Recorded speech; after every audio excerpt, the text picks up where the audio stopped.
হে তরুণ যুবকেরা, সংক্ষেপ করে বলবো, লম্বা চওড়া নয়, ভালো করে শুনে রেখে দিন। এমন সময় দেখতে পাওয়া যায়, কারণ চিন্তা করলো এমন শিক্ষা দেব মুসা নবীকে যাতে আর মুখ দেখাতে না পারে, যাকাত চাওয়া তো দূরের কথা। সেই জামানার সবচেয়ে বড় একজন বেশ্যা ছিল, যাকে পতিতা নারী ভালো ভাষায় বলা হয়, শুদ্ধ ভাষায় বলে পতিতা নারী। এখনো আছে না নাই? মানুষ চেনা যায় না। দিনের বেলা সুফি সাধক হয়ে, ভালো মানুষ হয়ে, সহজ সরল মানুষ হয়ে ঘুরে বেড়ায়, রাতের বেলা পতিতালয়ে যায়। এমন লোক মনে হয় নাই আমাদের সমাজে? জি জি ভাইরা আমার, এখনকার যুগেও বিখ্যাত পতিতা নারী, আমি একজনের নাম বলি শোনেন। আমার কাছে তার সম্পর্কে ডিটেলস পাঠিয়েছে। তার নাম হলো মিয়া খলিফা। যারা ইন্টারনেট ঘাটাঘাটি করে তারা জানে। হে তরুণ যুবকেরা, এই মিয়া খলিফা আসলে মুসলমান নয়, কিন্তু নামটা শুনলে মনে হবে মুসলমান। এই জন্যই আমার কাছে সেই ভাই ডিটেলস পাঠিয়েছে, বলে হুজুর এই যে একজন পতিতা নারী, বেশ্যা নারী, ইন্টারন্যাশনাল ফেমাস, সারা পৃথিবীর মানুষ চেনে একে, সবাই চেনে, ইন্টারন্যাশনাল ফেমাস। মিডিয়া, পেপার, পত্রিকায় বিভিন্নভাবে তার সম্পর্কে লেখালেখি পর্যন্ত হয়। হে যুবকেরা, শুনে রেখে দেন, জেনে রেখে দেন, কখনো এই সমস্ত অন্যায়, অবিচার, পাপাচারের মধ্যে লিপ্ত হবেন না। আমার আল্লাহ কোরআন মাজিদে জানিয়ে দেন, লা তাকরাবুজ জিনা, তোমরা জেনার ধারে কাছেও যেও না। এখন পর্দা প্রথা উঠে গেছে আমাদের মাঝখানে। দেখবেন শালিদের সঙ্গে জামাই বাবুর বেশি খাতির, বউকে ছেড়ে দিয়ে শালি চললো দুলা ভাইয়ের সঙ্গে ঘুরতে, আছে না নাই? একেবারে হারাম কাজ, জেনার গন্ধ পাওয়া যায় এখানে। ভাইরা আমার, তরুণ যুবকেরা আমার, মুরব্বিয়ানেরা আমার, এই রকম অন্যায়, অবিচার, পাপাচারের মধ্যে লিপ্ত হবেন না। আমার আল্লাহ ডাইরেক্ট কোরআন মাজিদে বলেছেন, লা তাকরাবুজ জিনা, জেনার ধারে কাছেও তোমরা যেও না। হে মুসলমান ভাইরা আমার, তরুণ যুবকেরা আমার, শুনে রেখে দেন, এই মিয়া খলিফা নামটা শুনলে মনে হবে মুসলমান। মিয়া, মিয়া নামটা মুসলমানদের ব্যবহার হয়, আর খলিফা একটা মূল্যবান শব্দ, যার অর্থ হলো প্রতিনিধি। ভাই আমার, নামটা নিয়েছে সে মিয়া খলিফা, কিন্তু আসলে সে মুসলমান নয়। মুসলমানদের বদনাম করার জন্য, ইসলামের বদনাম করার জন্য, আর মুসলিম সমাজকে উদ্বুদ্ধ করার জন্য, মুসলিম ঘরের নারীদের, মহিলাদের উদ্বুদ্ধ করার জন্য নামটা নিয়েছে। এর আসল বাড়ি হলো লেবানন। এ একজন লেবানিস্ট, একজন অমুসলিম। ইন্টারনেট সার্চ করবেন, তার জীবনী পাবেন, কিন্তু এদের ধারে কাছে, এদের কোনো রকম সম্পর্কে আর কোনো তথ্য জানবেন না। বা হে তরুণ যুবকেরা, সেই জামানায়, মুসা নবীর জামানায় একজন বিখ্যাত ইন্টারন্যাশনাল পতিতা নারী ছিল। তার নাম হলো এই মিয়া খলিফার মতো সাবজা। তার নাম হলো সাবজা। কারণ চিন্তা করলো সাবজার কাছে যেতে হবে।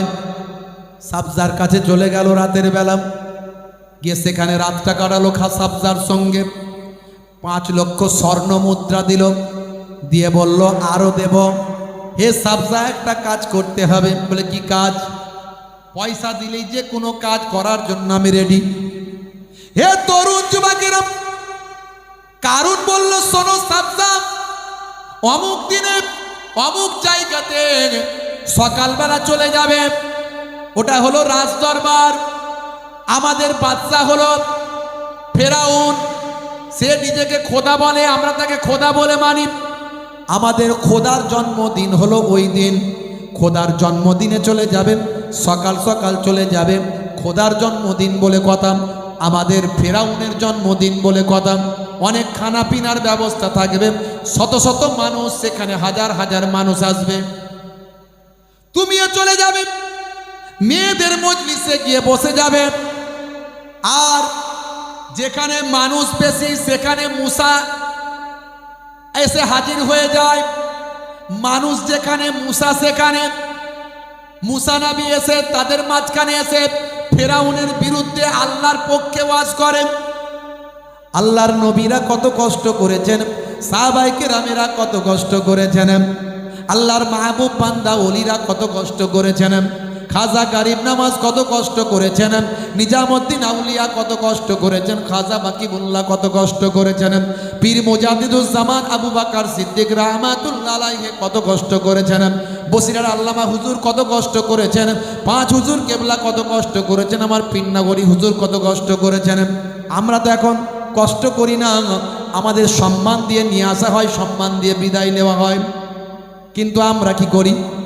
আমরা সঠিক ব্যবহার না করে আমরা ওয়াজের মধ্যে বিতর্কিত কথা বলে মানুষের মধ্যে বিভাজন তৈরি করি, অশান্তি করি, ঐক্যের কথা না বলে দ্বন্দ্বের কথা বলি। হে তরুণ যুবকেরা, নবীরা কত কষ্ট করেছেন বাবা। হযরতে মুসা কালিমুল্লাহ ভিড় যেখানে বেশি সেখানে এসে আল্লাহর কথা বলেন। নিশ্চয় সে আল্লাহর কথা বলতে আসবে। যখন আল্লাহর কথা বলবে, নবীর কথা বলবে, তাওরাতের কথা বলবে, সুন্নতের কথা বলবে, সেই সময় তুমি মেয়েদের মজলিস থেকে উঠে দাঁড়াবে, দাঁড়িয়ে বলবে, ভাই সকল, আমি হলাম সেই বিখ্যাত সাবজা, যাকে তোমরা অনেকে নামে চেনো, অনেকে কামে চেনো। কারণ তোমার কাস্টমারও তো সেখানে থাকবে। তুমি বলবে, অনেকে আমাকে নামে চেনে, অনেকে কামে চেনে। আমি সেই বিখ্যাত সাবজা। এই যে মুসা অনেক নীতি কথা বলছে, ভালো ভালো ওয়াজ করছে, আল্লাহর কথা বলছে। আসলে এই মুসা আমার 1 নাম্বার কাস্টমার। এই একটা কথা যদি তুমি বলতে পারো, মুসাকে যদি অপমানিত করতে পারো হাজার হাজার লোকের সামনে, মুসার কথা যদি বলতে পারো মুসা আমার কাস্টমার, তাহলে মনে রাখবেন, যা স্বর্ণ মুদ্রা দিয়েছি তার থেকে আরো তোমাকে বাড়িয়ে দেব। তবে হ্যাঁ, যখন আমি স্টেজে আমিও বসে থাকবো, ফেরাউনের পাশে আমি থাকবো, আমি তার উজির, ফেরাউনের পাশে দিয়ে আমি বসে থাকবো। আমি যখন একটা আঙুল তুলব, তখন তুমি উঠে দাঁড়িয়ে যাবে আর ও কথা বলে দেবে, ব্যাস বাজিমাত, এটাই তোমার কাজ। কোনো চিন্তা নাই, কোনো চিন্তা নাই। নির্দিষ্ট সময়ে নির্দিষ্ট দিনে ভাই আমার ফেরাউনের জন্মদিনে এসে হাজির, শত শত লোক, ভালো খাওয়া দাওয়া, ভালো খানা পিনা, রাজ দরবারে সবাই এসে হাজির, সাবজাও এসে হাজির। মেয়েদের মজলিসে এসে বসে আছে সামনের কাতারে এসে বসে আছে। এমন সময় ভিড় জমে গেছে, মুসা কালিমুল্লাহ এসে হাজির। হুজুর এসে নবুয়াতের ওয়াজ করছেন, রিসালাতের ওয়াজ করছেন, ওয়াহাদানিয়াতের ওয়াজ করছেন। ওয়াজ শুনে মানুষ মশগুল হয়ে যাচ্ছে, সবাই হা করে তাকিয়ে আছে। কত সুন্দর কথা বলছে। যেমন ইলহান, তেমন দেখতেও তো প্রত্যেক নবীরা যে যুগের যে নবী, সেই নবীরা তারা সুন্দর হন। যেমন ইলহান হয় তেমন সুন্দর হয়, তেমন তাদের বুদ্ধিদীপ্ত কথাবার্তা, জ্ঞান গর্বপূর্ণ বক্তব্য, মানুষ মোটিভেট হচ্ছে। হে তরুণ যুবকেরা, এমন সময় দেখতে পাওয়া যায় ওয়াজ যখন দারুণ করছেন, মানুষ সব উদ্বুদ্ধ হয়ে যাচ্ছে। কারণ চিন্তা করলে স্টেজ থেকে সর্বনাশ, এখনই পরিস্থিতি সামাল দিতে হবে, সাবজাকে এখনই উঠে দাঁড়িয়ে সব বলতে হবে। আগুলটা তুলেছে, 1 নাম্বার আগুল তুলেছে, তার মানে উঠে বড়। কিন্তু দেখা গেল সাবজাও এত মনোযোগ দিয়ে মুসা নবীর ওয়াজ শুনছে, 1 নাম্বার আগুল কোনটা দিয়ে যে উঠেছে সাবজা কিছু ভ্রুক্ষেপ করে না। কারণ চিন্তা করলো সর্বনাশ, 1 নাম্বার আগুলে কাজ হয়নি, 2 নাম্বার আগুল, 2 নাম্বার আগুল তুলেছে, তার মানে তাড়াতাড়ি ওঠ, তাড়াতাড়ি বল। কিন্তু 2 নাম্বার আগুলেও কোনো কাজ হচ্ছে না। সাবজা মনোযোগ দিয়ে মুসা নবীর ওয়াজ শুনছে। হে তরুণ যুবকেরা, কারণ দেখলো বেগতিক, 3 নাম্বার আগুন তুলেছে, সাবজা ভ্রুক্ষেপ করেনি, ওয়াজ শুনে যাচ্ছে। কারণ দেখলো সব প্ল্যান প্রোগ্রাম নষ্ট হয়ে যাবে, সব বরবাদ হয়ে যাবে, আমার টাকা পয়সা মেহনত সব পানিতে যাবে। ভাই আমার নেমে পড়ে মহিলাদের প্যান্ডেলে চলে গেছে। বিরাট বড় ধনী মানুষ, জমিদার, বিরাট বড় ধন দৌলতের মালিক, যেখানে যায় লোকে সম্মান করে। যাচ্ছে যেদিকে ভিড়ের মাঝখানে লোকে সাইড দিয়ে দিচ্ছে যান, কিন্তু গিয়ে হেঁটে হেঁটে গেল তো গেল, একেবারে সাবজার পাশে গিয়ে বসে গেল নিলজ্জের মতো। লোকে অবাক হয়ে গেল, লোকে দেখে মুচকে মুচকে হাসে, গেল যাই কোথা কারুন, উজির সাহেব বসে কোথায়? মেয়েদের প্যান্ডেলে, মেয়েদের ভিতরে। এমন সময় বসেছে তো বসেছে, ভাই আমার এবার কুত্তা মারছে, ওঠ ওঠ বল, তাড়াতাড়ি বল। কতক্ষণ আর কুত্তা সহ্য করবে? সাবজা সিজ ফিমেল, কুত্তার কতক্ষণ সহ্য করবে? শেষে উঠলো, উঠে দাঁড়িয়ে বলছে, ভাই সকল, এই যে মুসা নবীকে দেখছো, এই যে মুসা নবী ভালো ভালো কথা বলছে, এই যে মুসা নবী নীতি নীতি কথা বলছে, সুন্দর সুন্দর কথা বলছে, আমি মুসা নবী ভক্ত হয়ে গেছি। আর এই যে আমার পেছনে কারুনকে দেখছো, এই কারুন হলো আমার 1 নাম্বার কাস্টমার। বলতে এসেছিল মুসা নবী আমার কাস্টমার, বললো কারুন আমার কাস্টমার। কারুনের মাথায় হাত, কি বললি রে হতভাগী, বললিটা কি? তোর সঙ্গে কি এই কথা? আমি জীবনে কোনোদিন মুসা নবীকে চোখে দেখিনি, মুসা নবীর ওয়াজও শুনিনি, আজ আমি চোখে দেখলাম, ওয়াজ শুনলাম, আমি সাবজা ফিদা হয়ে গেলাম, পাগল হয়ে গেলাম। আমি ওয়াজ শুনে মাশগুল হলাম। এতদিন পর্যন্ত আমি পাপের দুনিয়ায় আছি, আজ থেকে আমার মনে হয়েছে এই পাপ, আমি অন্যায় কাজ কেন করছি। মুসা নবীর কথা শুনে আমার হৃদয়টা বিগলিত হয়েছে। আসলে কি সুন্দর কথা বলছেন, আল্লাহর কথা বলছেন, নবীর কথা বলছেন, আল্লাহর ওয়াহাদানিয়াতের কথা বলছেন। আমি মুগ্ধ হলাম। জীবনে কোনোদিন মুসা নবীকে দেখি না, মুসা নবীর কথা শুনি না, আজকে আমি শুনলাম, মুগ্ধ হলাম। আজকে আমি মুসা নবীর কথা শুনে মুগ্ধ হয়ে এ কথা বলতে চাই। এই যে কারুন, এ আমাকে ডেকে নিয়ে এসেছে, এ হলো আমার 1 নাম্বার কাস্টমার। গতকালকেও আমার সঙ্গে রাত্রে থেকেছে, আমাকে 5 লক্ষ স্বর্ণ মুদ্রা দিয়েছে, এই নে তোর মুখে ছুঁড়ে মারলাম বলে মুখে ছুঁড়ে মেরে দিয়েছে। শুনে রেখে দেখ কারুন, এ পয়সায় আমার কোনো কাজে লাগবে না। আজ আমি সঠিক দিশা পেয়েছি, আজ আমি হিদায়াতের আলো পেয়েছি। মুসা নবী যা বলেছেন সত্য বলেছেন বলে বিশ্বাস করেছি। ও নবী মুসা, আজ আমি তোমার কাছেই কালেমা পড়ে তোমার শিষ্যা হতে চাই, আল্লাহকে এক বলে বিশ্বাস করতে চাই। পড়িয়ে দাও মহাবাণী মহাকালেমা, কালেমা শরীফ পড়ে মুসা নবীর কাছে সাবজা ইমানদার হয়ে যায়। এ আমার বন্ধুরা, শুনে রেখে দিন বাবা, জেনে রেখে দেন, আমার আপনার নবী পৃথিবীকে পাল্টে দেওয়ার জন্য এসেছিলেন। যে সময় দয়ার নবী এসেছিলেন সে সময় পৃথিবীর অবস্থা বড় খারাপ ছিল। এখন যে খারাপ আছে, এখন মাইট ইজ রাইট, জজ্জার মূল্যক তার, অন্যায় অত্যাচার পাপাচারে মানুষ লিপ্ত, অপরাধে মানুষ লিপ্ত, খুন খারাপিতে মানুষ লিপ্ত, চারিদিকে যুদ্ধ চলছে, ফাসাদ চলছে, মারপিট দাঙ্গা হাঙ্গামা চলছে, হাজার হাজার মানুষ মারা যাচ্ছে। আজও জেনা ব্যভিচার প্রকাশ্যভাবে করে গর্ববোধ করছেন। ভাই আমার জেলখানা থেকে ঢুকে যখন বের হচ্ছেন, জেনা ব্যভিচারের গলায়, ভাই আমার ধর্ষণকারীদের গলাতে মালা পরিয়ে বের করা হচ্ছে। হে তরুণ যুবকেরা, আজও দেশের অবস্থা খারাপ, বিশ্বের অবস্থা খারাপ, আইন এখন বিক্রি হয়ে যাচ্ছে। মানুষ, ভাই আমার অশিক্ষিত বর্বর লোক, জালেম লোকের আজকে উচ্চ আসনে আরোহণ করছেন। পৃথিবীর মানুষ অত্যাচার মুখ বুজে সহ্য করছে। হে তরুণ যুবকেরা, চারিদিকে অনাচার অবিচার পাপাচার, মেরে নেওয়া কেড়ে নেওয়া লুট তারাস লেগে আছে। মাইট ইজ রাইট, জজ্জার মূল্যক তার। আইয়ামে জাহিলিয়াত যখন হয়েছিল, আমার নবী যখন এসেছিলেন, পৃথিবীর অবস্থা এর থেকেও আরো ভয়ঙ্কর ছিল।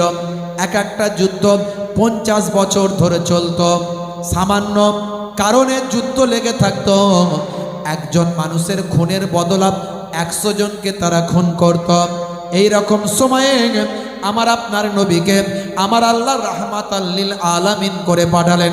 ওয়া মা আরসালনাকা ইল্লা রাহমাতাল লিল আলামিন। সূরা আম্বিয়া 107 নম্বর আয়াত। আমার আপনার নবীকে আল্লাহ রহমত করে পাঠালেন। হে তরুণ যুবকেরা আমার, সেই সময় দয়ার নবী পৃথিবীর জমিনে মানুষকে অন্যায় অত্যাচার পাপাচার মেরে নেওয়া কেড়ে নেওয়া থেকে আল্লাহ এবং রাসূলের পথে ফিরিয়ে আনলেন। দয়ার নবী ভাইরা আমার, তরুণ যুবকেরা আমার, দয়ার নবী আমার নিজের পথে ফিরিয়ে আনলেন, মানুষকে আল্লাহর পথে ফিরিয়ে আনলেন। আমার আপনার নবী ঘোষণা করলেন, হে দুনিয়ার মানুষ শুনে রেখে দাও, ওয়াবুদুল্লাহ, তোমরা আল্লাহর ইবাদত করো, ওয়ালা ইউশরিক বিল্লাহ, আল্লাহর সঙ্গে তোমরা শরীক করো না। সেহি Allah is one, Allah is one whom all depend, he begets not is he begotten and none is like him। হে তরুণ যুবকেরা, আমার আপনার নবীর কথা শুনে আবু জাহিল হেদায়েত হলো না, উতবা সাইবারা হেদায়েত হলো না, কিন্তু আমার আপনার নবীর কথা শুনে আবু বকর সিদ্দিক হেদায়েত হলো, হযরতে ওমর ফারুক হেদায়েত হলো, হযরতে ওসমান জিন্নুরাইন হেদায়েত হলো।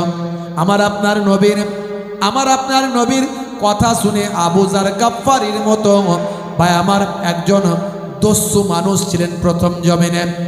আবু জার গাফফারির মতো দস্যু মানুষ প্রথম জীবনের একজন দস্যু মানুষ ছিলেন, পরবর্তীকালে আল্লাহর নবীর সাহাবী হয়ে গেলেন। আমার আল্লাহ বললেন, ফাযাক্কির ফাইন্না যিকরা তানফাউল মুমিনিন। হে নবী, আপনি ওয়াজ করতে থাকুন, আপনি বলতে থাকুন, আপনার বলাটা, আপনার ওয়াজটা মুমিনদের উপকারে লাগবে। You keep telling believers will benefit. আপনি বলতে থাকুন, আপনার বলাটা বিশ্বাসীদের, ইমানদারদের বেনিফিট হবে, ইমানদারদের উপকারে লাগবে। হে তরুণ যুবকেরা, আল্লাহর নবী ওয়াজ করতে লাগলেন। হে জওয়ান যুবকেরা, আল্লাহর নবী ঈমানের দাওয়াত দিলেন। ঈমান মানে হলো বিশ্বাস। আমি বলি সিম কার্ড ছাড়া যেমন কোনো মোবাইলের মূল্য নাই, সিম কার্ড ছাড়া যেমন মোবাইলের কোনো দাম নাই। একটা অ্যাপ ডাউনলোড করতে গেলে নাম্বারটা চাই, সেই নাম্বারটা সিম কার্ড লাগালে তবেই পাওয়া যায়। হোয়াটসঅ্যাপ ডাউনলোড করবেন, সিম কার্ডটা দেবেন। ফেসবুক ডাউনলোড করবেন, সিম কার্ডটা সেখানে, নাম্বারটা সেখানে লাগাবেন। এই নাম্বারটা পেতে গেলে সিম কার্ডটা লাগাতে হয়। সিম কার্ড ছাড়া হোয়াটসঅ্যাপ ডাউনলোড হয় না, সিম কার্ড ছাড়া ফেসবুক ডাউনলোড হয় না। এ তরুণ যুবকেরা, এ আমার মুরব্বিয়ানেরা, সিম কার্ড ছাড়া মোবাইলের কোনো মূল্য নাই। আমার আপনার ঈমানটা হলো আমার আপনার জন্য সিম কার্ড। আর এই অ্যান্ড্রয়েড বডিটা আমি নাম দিয়েছি অ্যান্ড্রয়েড বডি। এই অ্যান্ড্রয়েড বডিটা আপনার আমার ঈমানের সিম কার্ডটা লাগাতে হয়। ঈমানের সিম কার্ডটা যদি অ্যান্ড্রয়েড বডিতে লাগাতে পারেন, এরপর আপনি নামাজ আর রোজা হজ যাকাতের অ্যাপগুলো ডাউনলোড করতে পারেন। ওখানে যেমন হোয়াটসঅ্যাপ আর ফেসবুকের মধ্যে দিয়ে বন্ধুর সঙ্গে বন্ধুর যোগাযোগটা হয়, এখানে তেমন তারপরে নামাজ আর রোজার অ্যাপের মধ্যে দিয়ে আল্লাহর সঙ্গে বান্দার যোগাযোগ হয়। জোরে হবে না? তোমার বুকে রাখো আল্লাহরই ভয়, আসবে না কোনো দিন কোনো পরাজয়, আসবে না কোনো দিন কোনো পরাজয়। হারাম হালাল জেনে, সরল সত্য মেনে, নিষিদ্ধ সব ছেড়ে উঠুক জীবন বেড়ে, যাবে তুমি জান্নাতে যাওয়া ছিল স্বপ্ন তোমার। তোমার বুকে রাখো আল্লাহরই ভয়, আসবে না কোনো দিন কোনো পরাজয়। জোরে হবে না? হে তরুণ যুবকেরা, আমার আপনার নবী ঈমানের দাওয়াত দিলেন। ঈমানদার হয়ে যাও বান্দা, আমার আপনার নবী এই ঈমানের দাওয়াত দিতে গিয়ে অনেক কষ্ট করতে হলো, আমার নবীকে মার খেতে হলো, আমার আপনার নবীর দান্দান মোবারক শহীদ হলো, সাহাবায়ে কেরামেরা রক্তাক্ত হলেন, নিজেদের জীবন দিলেন। আমার নবী মক্কার জীবনে দাওয়াত যখন দিতে বেরোতেন, কুফফারদের কাছে ওয়াজ দাওয়াত খানা ইসলামের দাওয়াতটা দিতে বেরোতেন, আমার আপনার নবীর সারা শরীরটা রক্তাক্ত হতো। আম্মাজান ফাতেমা তো জোহরা রাদিয়াল্লাহু তাআলা আনহা, ছোট বয়স, বাচ্চা বয়স, বাপকে ধরে নবী পাককে ধরে ঝরঝর করে কাঁদতেন। আহারে আব্বাজানের চেহারাটা লালে লাল হয়ে গেছে, দুশ্মনরা মেরেছে, রক্তাক্ত করেছে। আমাদের নবী সেই সময় বলতেন, ও বেটি ফাতেমা, কেঁদো না, কেঁদো না, তুমি মাসুম বেটি ফাতেমা, তুমি যদি বদদোয়া করে দাও, না জানি আল্লাহর আরশে যদি কবুল হয়ে যায়, জালেমরা ধ্বংস হয়ে যাবে। আমি নবী ওদেরকে ধ্বংস করার জন্য পৃথিবীতে আসি না, আমি নবী এসেছি ওদেরকে হেদায়েত করার জন্য। হে তরুণ যুবকেরা, আল্লাহর নবী হেদায়েতের আলোটা পৌঁছাতে শুরু করলেন। হে মুসলমান, মক্কার অবস্থা তখন ছিল বড় খারাপ। মক্কার মানুষেরা এমন কোনো অন্যায় অত্যাচার ছিল না যে করেনি। সেই সময় আমার আপনার নবী পৃথিবীর জমিনে পদার্পণ করলেন। আমার নবী যেদিন আসলেন, আমার আল্লাহ খুশি হয়ে গেলেন, জমিন আসমান খুশি হয়ে গেল। এমনকি দাদা আব্দুল মুত্তালিব আমার আপনার নবীকে পেয়ে খুশি হয়ে গেল। 12ই রবিউল আউয়ালে রহমত ওয়ালা নবী এলো রে, সাফাআতের তাজ পরে জামিনে বরকত ওয়ালা নবী এলো রে। এলো রে ভাই, এলো রে, এলো রে ভাই, এলো রে, কাউসার কাউসার ওয়ালা নবী এলো রে।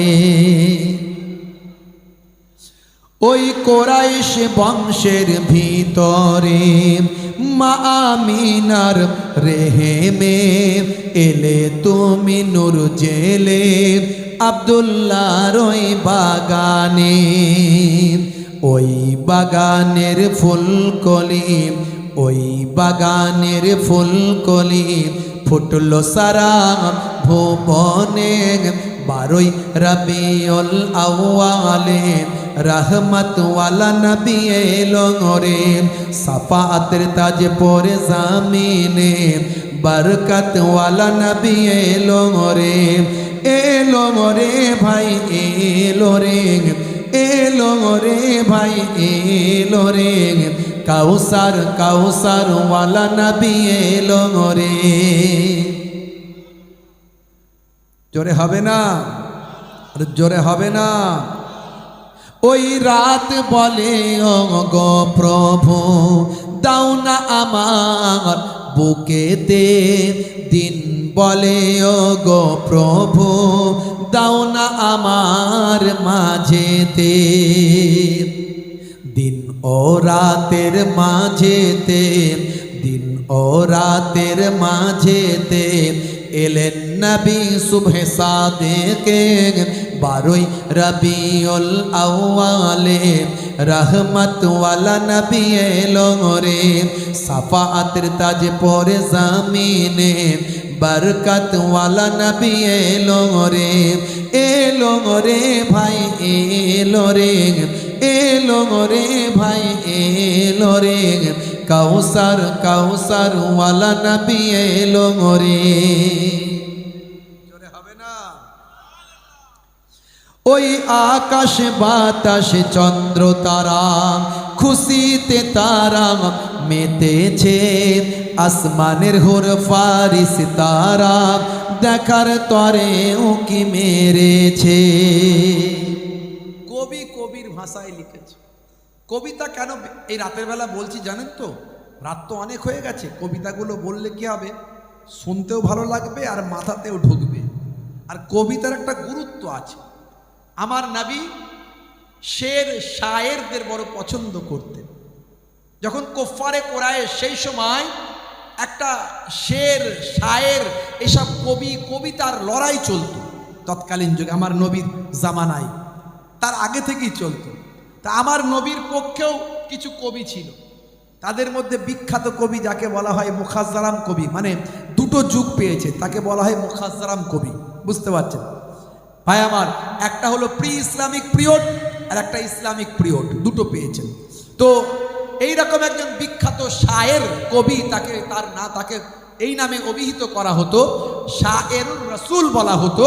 তিনি হলেন আল্লাহর নবীর বিখ্যাত সাহাবী হযরতে হাসান বিন সাবিত রাদিয়াল্লাহু তাআলা আনহু। জোরে বলুন সুবহানাল্লাহ। আল্লাহর নবী এই কবির জন্য মসজিদে নববীতে একটা মেম্বার তৈরি করে দিয়েছিল। কত কবিতা আল্লাহর নবী পছন্দ করতেন।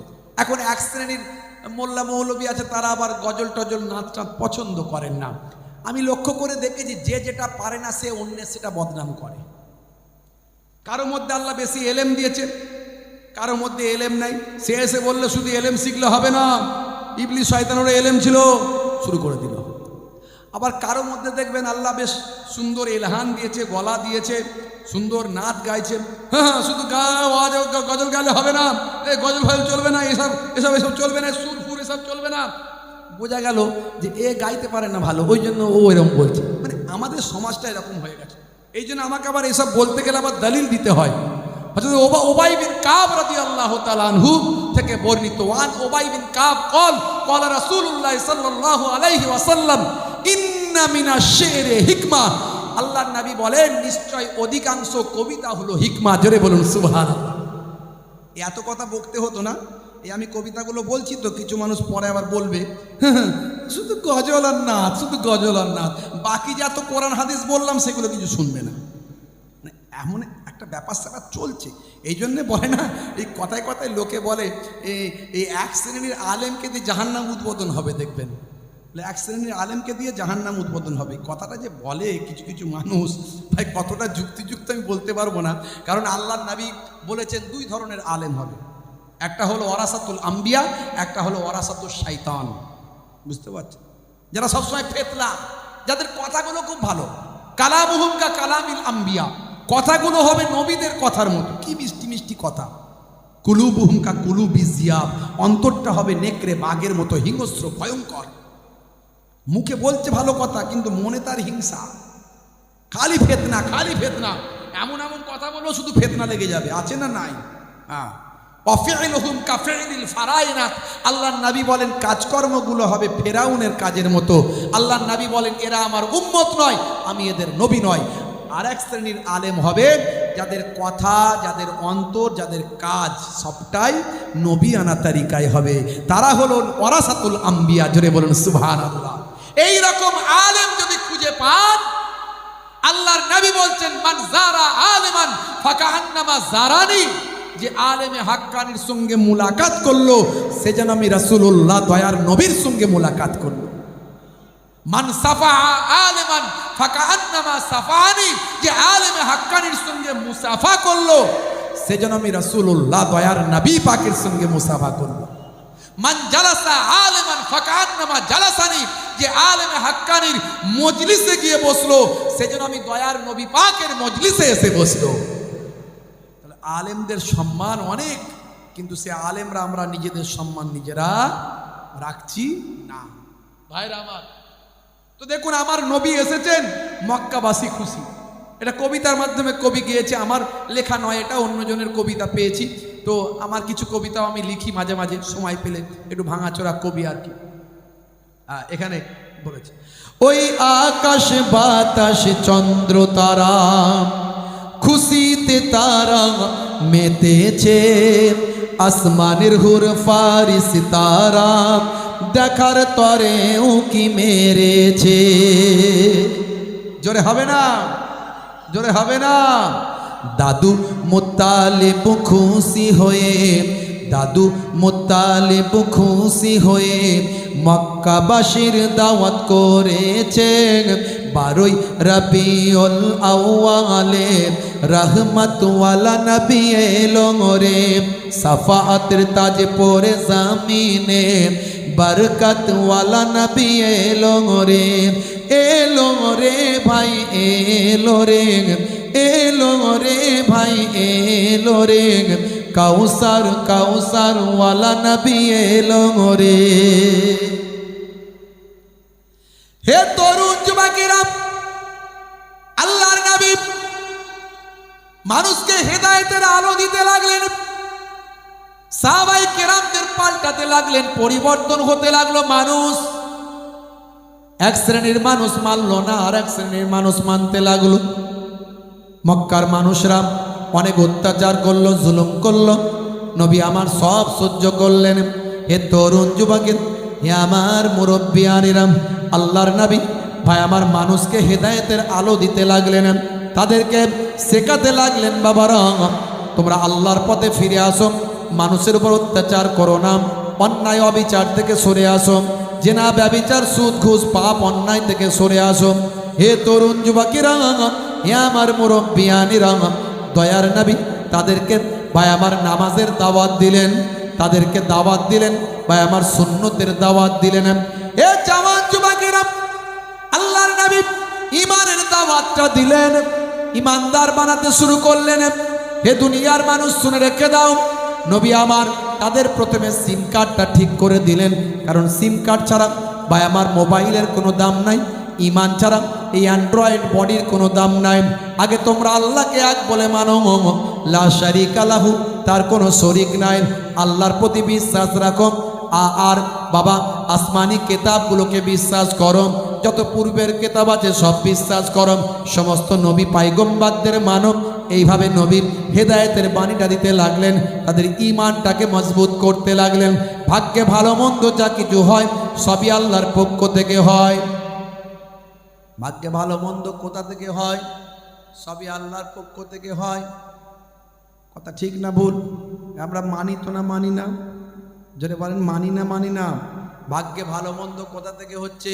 কারবারে লস, কারবারে লাভ কোথা থেকে হচ্ছে? আল্লাহর কাছে, আল্লাহর কাছ থেকে। কারো বাপ মারা গেছে, সে বলছে আল্লাহ এত লোকের বাপ ছিল, আমারটাই গেল, তুমি কি আর দেখতে পেলে না? হ্যাঁ, আল্লাহর নামে কটু কথা বাজে কথা বলে কি বলে না? এত লোকের মা ছিল, আমারটাকেই তুলে নিলে। ভাইরা আমার, ভাগ্যে ভালো মন্দ যা কিছু হয় আল্লাহর কাছ থেকে হয়। রাতের বেলা হুজুর যখন বলছে তখন বলছে হ্যাঁ একদম মানি, একদম মানি। আবার সকাল হলি লটারির টিকিটের দোকানে গিয়ে বলে চাচা কালকে ওয়াজ শুনেছি, বুঝতে পারছো, মসজিদে 10 টাকা গলিয়েও দিয়েছি, আজকে এমন টিকিট দাও যেন 5 লাখ লাগে। আছে না নাই? হে তরুণ যুবকেরা, হে আমার বন্ধুরা, হে আমার মুরব্বিয়ানেরা, কিয়ামতের দিন বিশ্বাস করতে হবে, বিচারের দিন হবে, কিয়ামত যে হবে, এমন একটা সময় আমাদের মাঝখানে চলে এসেছে বাপ।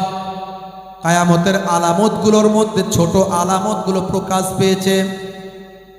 আল্লাহর নবী বলেন 6টা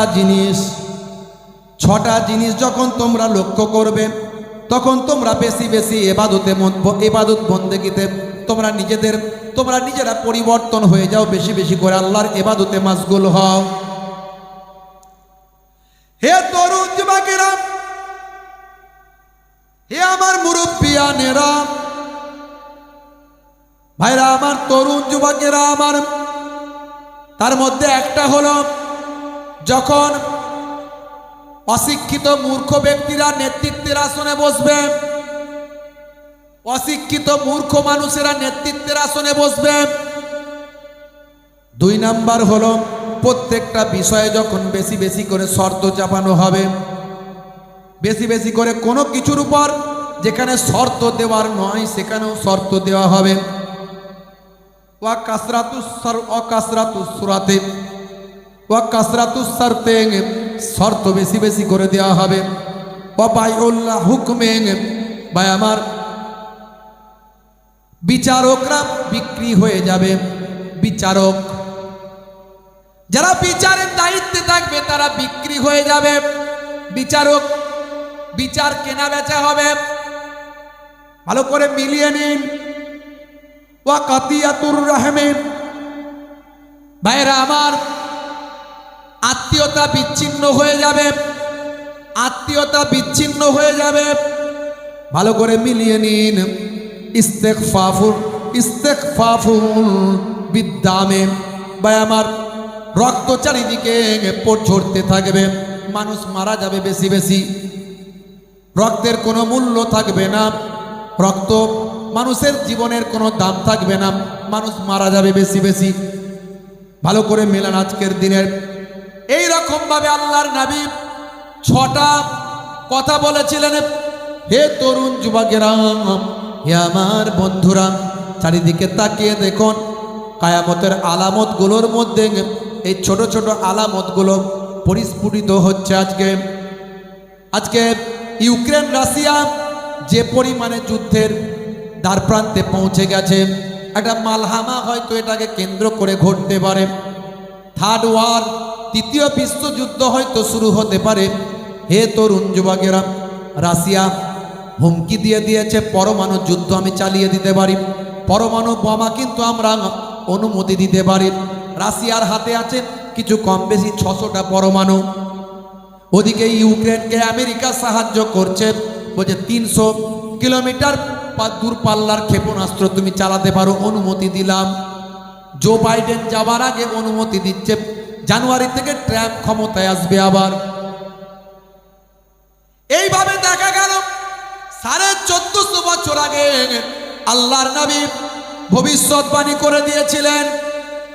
আমার আল্লাহ প্রদত্ত কথাগুলো বলেছিলেন, হাদিসের মধ্যে এসেছে কায়ামতের আগে একটা মালহামা হবে, মালহামা, যেখানে 1/3 মানুষ, ভাই আমার, মারা যাবে, আধুনিকতা ধ্বংস হবে। হে তরুণ যুবকেরা, হে আমার মুরব্বিয়ানেরা, পরমাণু যুদ্ধ যদি শুরু হয়ে যায়, পৃথিবীর আধুনিকতা হারিয়ে যাবে। সমস্ত পৃথিবীর দেশগুলো দুটো ভাগে ভাগ হয়ে গেছে। একবার যুদ্ধ হলে সারা বিশ্ব কিন্তু যুদ্ধে লিপ্ত হয়ে যাবে। হে মুসলমান, হে তরুণ যুবকেরা, ভাইরা আমার, আজ কায়ামতের আলামতগুলো সব কিন্তু মিলে যাচ্ছে। ঘরে ঘরে জেনা ব্যভিচার, ঘরে ঘরে জেনা ব্যভিচার, অন্যায় অত্যাচার লিপ্ত হয়ে গেছে। অশ্লীলতা মানুষের ঘরে ঘরে ভরে গেছে, মিথ্যা মানুষের ঘরে ঘরে চলে এসেছে। নারীরা বেপরদায় অশ্লীলতার মধ্যে লিপ্ত হয়েছে। আজকে নারীরা দেখুন অর্ধ পোশাক, ভাই আমার, স্বল্প পোশাক পরে, স্বামী স্ত্রী বাইরে বেরিয়েছে, স্বামীর পোশাক পুরোপুরি হাত পর্যন্ত ঢাকা, পা পর্যন্ত ঢাকা, আর স্ত্রীর পোশাক যতটা দেখবেন স্বামীর ঢাকা, ততটা স্ত্রীর ফাঁকা আছে না নাই? লাল শাড়ি, লাল টিপ, লাল আঁচল মাথায় নাই, সবুজ শাড়ি, সবুজ টিপ, সবুজ আঁচল মাথায় নাই, পিঠটা তাদের ফাঁকা, যত তাকাবি তাকা। আল্লাহ নবী বলেছেন, ও হাফাজাত ফুরুজাহান, আল্লাহ নবী বলেন, হে মায়েরা, মেয়েরা, তোমরা তোমাদের সারামগাকে হেফাজত করো, লজ্জাকে হেফাজত করো, মোটা কাপড় গায়ে দিয়ে বের হও, বোরকা হিজাব পরে বের হও। আজকালকার নারী চালাচ্ছে স্কুটি, গাড়ি, সে চালাক, অসুবিধা নাই। আমাদের ঘরের মেয়েরা এখন অনেক হাই লেভেলে যাচ্ছে, আলহামদুলিল্লাহ। এমনকি ইসরোতে গিয়ে সায়েন্টিস্ট হয়েছে মুসলিম ঘরের মেয়ে, ইসরোর সায়েন্টিস্ট। হে তরুণ যুবকেরা, নারী শিক্ষাই হয় সমাজ গঠিত, নারী শিক্ষা নাই বলেই সমাজ পতিত।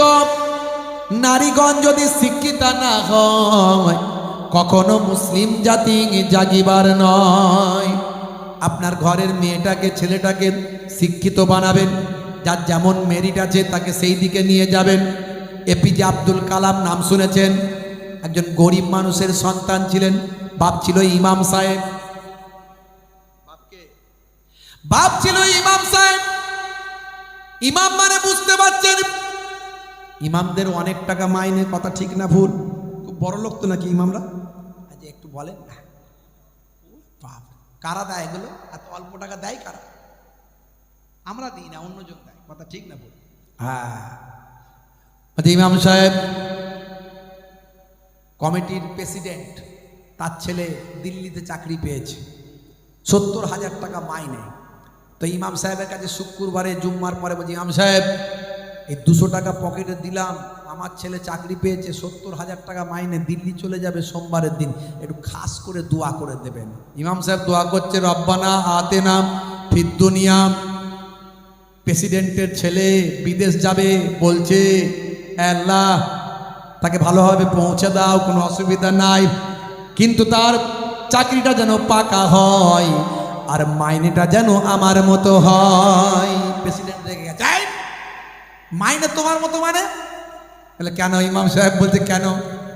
মাইনে আমার মতো হলো অসুবিধা কি আছে? 5,000 তো দেন আমাকে। 5,000 জন্য দিল্লি পাঠাচ্ছি নাকি? হ্যাঁ, আমাদের ইমামদের সম্মানকে আমরা ছোট করেছি। আলেমদের কত ইজ্জত, আলেমদেরকে আমরা সম্মান দিতে পারি না। এক শ্রেণীর আলেমরাও নিজেদের মধ্যে ঝগড়া, ফিতনা, বিভিন্ন অশ্লীল কথাবার্তা, গীবত, শিকায়ত, চগলখড়ির মধ্যে লিপ্ত আছেন। এক শ্রেণীর আলেমের জন্য আলেম সমাজের প্রতি মানুষ কুদৃষ্টিতে তাকায়, কিন্তু আলেমরা হলো প্রকৃত নবীর ওয়ারিস। সেই ইমামদের সম্মান দেবেন, ইজ্জত দেবেন। হে তরুণ যুবকেরা, ইমামদের মাইনে বাড়িয়ে দেবেন, অন্তত 15,000, 10 থেকে 15-20,000 মাইনে করবেন। আমি জানি না আপনারা এখানে কত দেন, আমি জানি না, হয়তো আরো বেশিও দেন, কিন্তু অন্যান্য জায়গায় আমি রাউন্ড ফিগারে বললাম। ভাইরা আমার, তরুণ যুবকেরা আমার, এপিজে আব্দুল কালামের আব্বা ছিল একজন ইমাম সাহেব। ছোট্টবেলায় বাচ্চাকে ফজরের সময় তুলে দিতেন ইমাম সাহেবের সন্তান। আমাকে একজন বলছে, হুজুর আমি কিন্তু আয়ুর্বেদিক ডাক্তার, আবার আমি ইমামতি করি। হুজুর আমার বাড়ি প্রায় কিছু কম বেশি 1 কোটি টাকার কিছু কম বেশি খরচা করে বাড়ি করেছি। আমি তো চমকে গেছি, ইমাম সাহেব 1 কোটি টাকায় বাড়ি করছে, ব্যাপার কি? বলে হুজুর আমি হলাম আয়ুর্বেদিক ডাক্তার, কিন্তু আমি ইমামতি করি, 5 ওয়াক্ত মসজিদে নামাজ পড়াই। বলছে হুজুর আপনি হয়তো ভাবছেন যে আমি এত টাকা দিয়ে বাড়ি করছি, এই ইমামতির পয়সাতে নয়, এই আমার ডাক্তারি পয়সা। লোকে ডাক্তারকে পয়সা দিতে অসুবিধা নাই, ইমামকে দিলেই কষ্ট। তো যাই হোক, তো ভালো কথা, খুব ভালো কথা, মাশাআল্লাহ। বলছে হুজুর আমি ইমামতি কেন করি জানেন? কেন?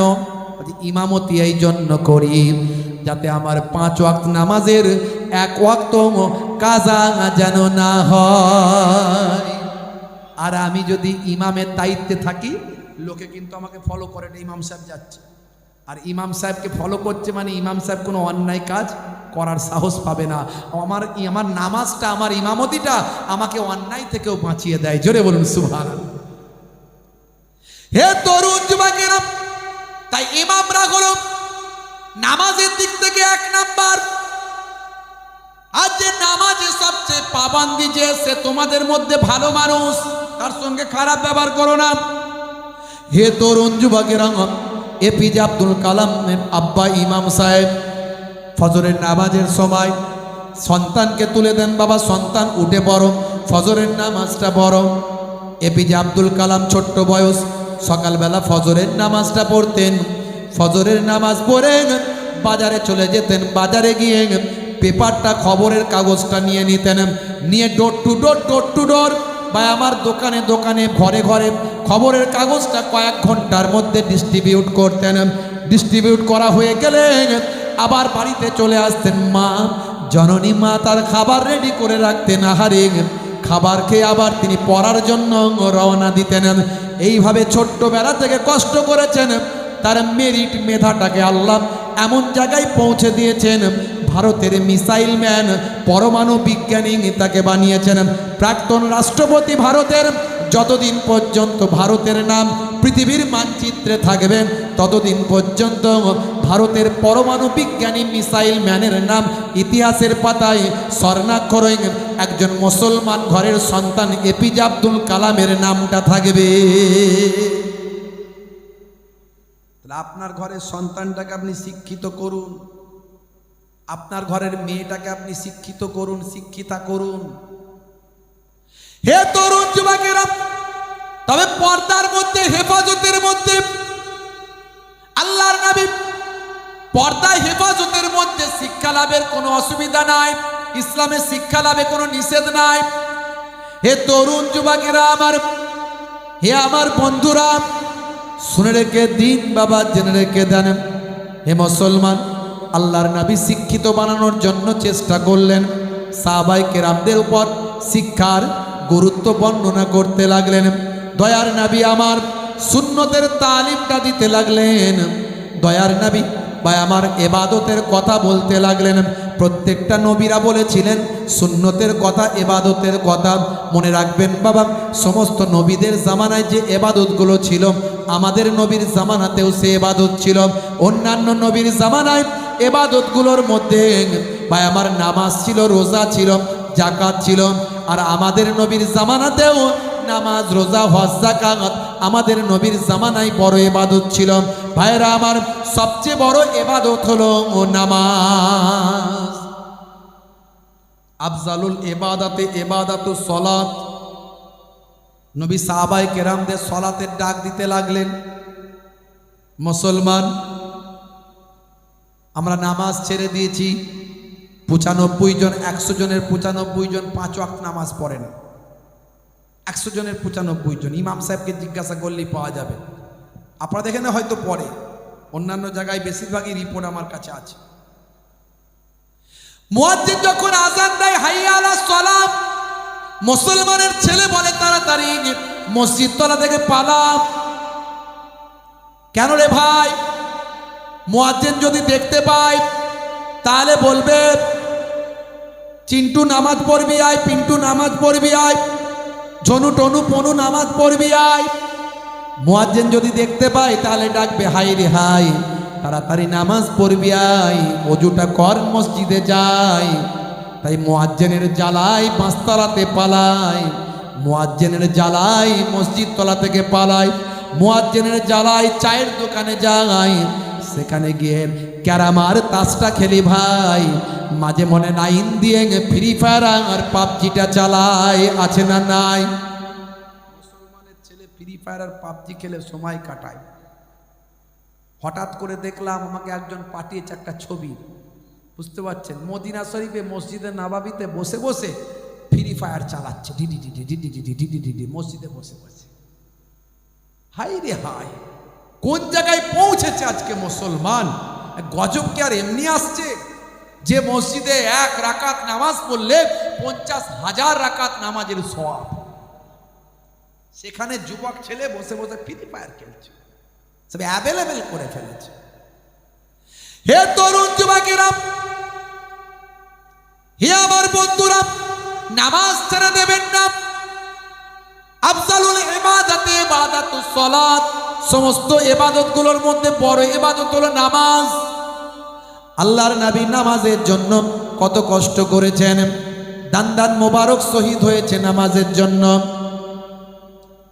ওয়াক্ত যে হলো ওযু করো মসজিদে চলো, ওয়াক্ত যে হলো ওযু করো মসজিদে চলো, খোদার হুকুম পালন করো, নামাজটা পড়ো।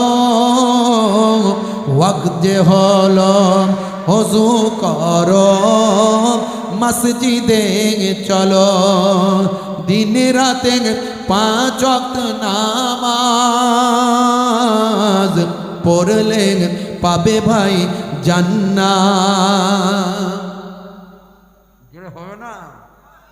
ফজরের সময় হলে মসজিদে যাও তুমি চলে, ফেকো না বিছানায় শুয়ে, খোদা দেন রহমত ঢেলে। আর জোরে হবে না? আসরের ওয়াক্তটা হলে অপচয় সময় না করে মসজিদে যাও তুমি চলে, আমল নামা ডান হাতে পাবে।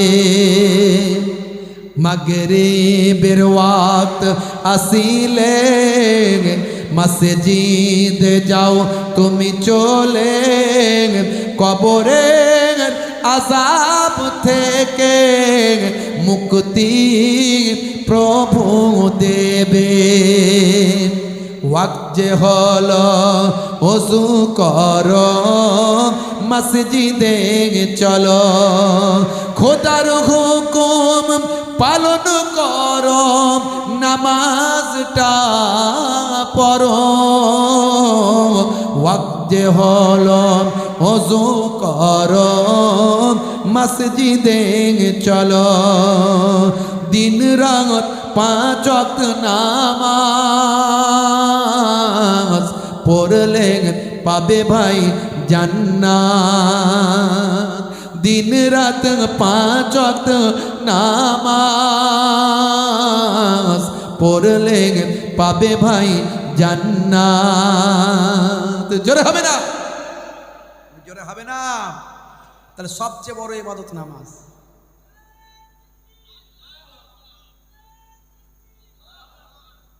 সেই নামাজ ছেড়ে দিলে জান্নাতে যাওয়া যাবে না।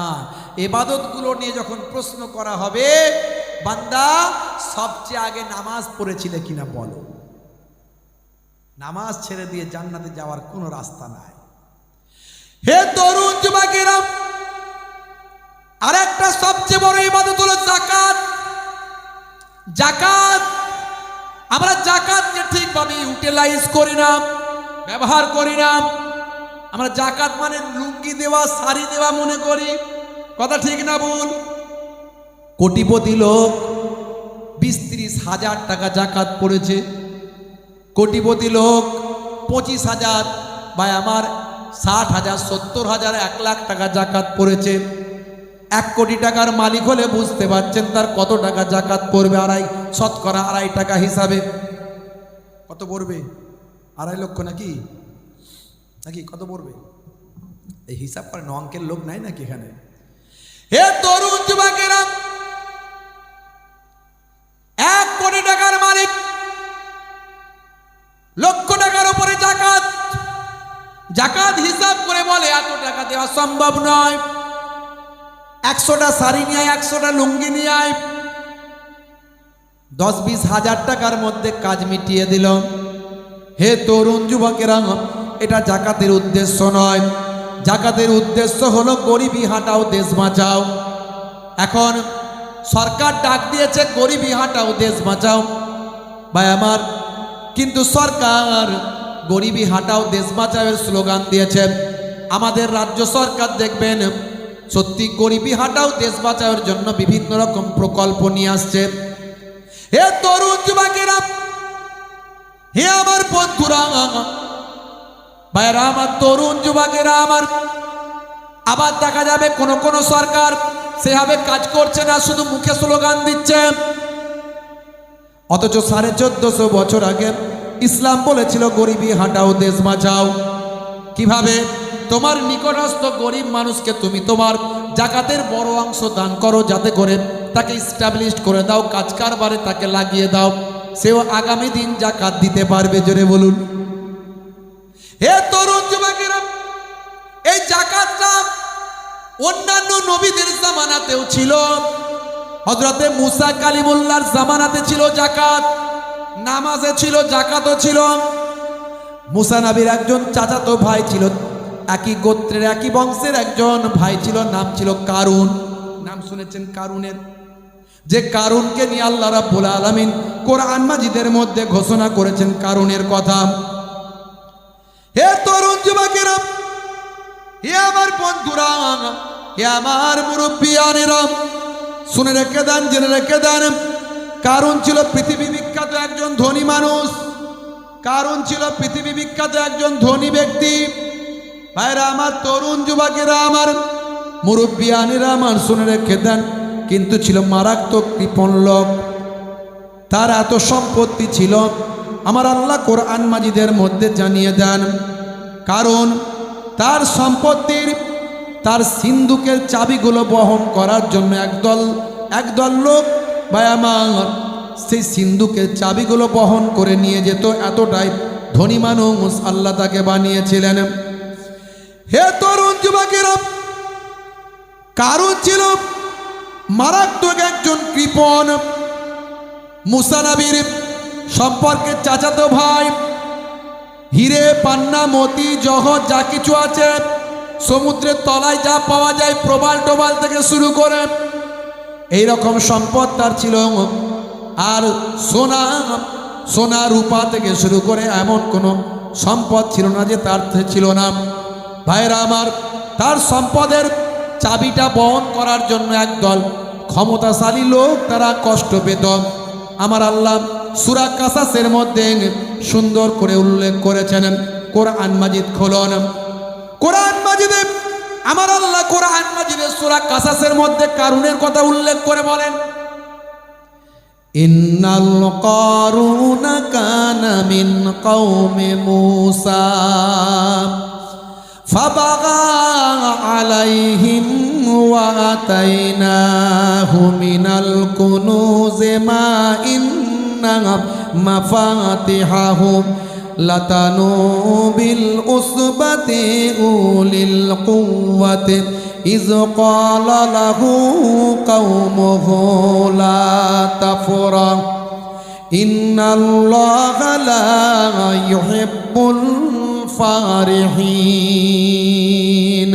হে তরুণ যুবকেরা, আমার আল্লাহ বলেন কারণ ছিল মুসা নবীর সম্প্রদায়ভুক্ত, কিন্তু সে তাদের প্রতি উদ্ধত আচরণ করেছিল।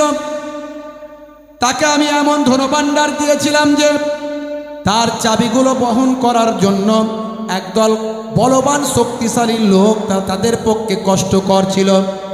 স্মরণ করো, যখন তার সম্প্রদায় তাকে বলেছিল গর্ব করো না, আমার আল্লাহ গর্বকারীকে পছন্দ করেন না।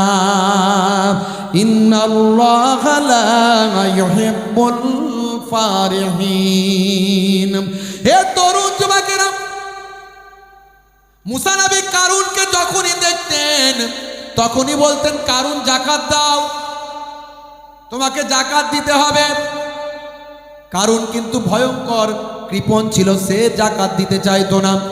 হে নবী মুসা, তুমি আমাকে শুধু পেয়েছো আর কাউকে পাও না, আমার সামান্য সম্পদ, তাতেই তুমি যাকাত দিতে বলো, কেন যাকাত দেব?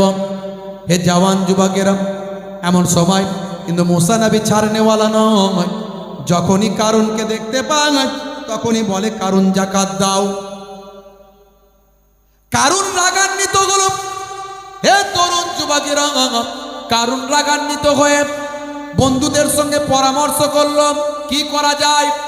বলে, এমন একটা কাজ কর, এমন একটা কাজ করো যাতে করে মুসা নবী যাকাত চাওয়া তো দূরের কথা, তোমার সামনে আসা সাহসটাও না করে। সেই সময় দেখতে পাওয়া যায়, হে তরুণ যুবকেরা, হে আমার মুরব্বিয়ানেরা, এমন সময় কারুন চিন্তা করল এমনভাবে মুসা নবীকে অপমান করতে হবে যাতে করে সে যাকাত চাওয়া তো দূরের কথা, মানুষের সামনে লজ্জায় মুখটাও না দেখাতে পারে।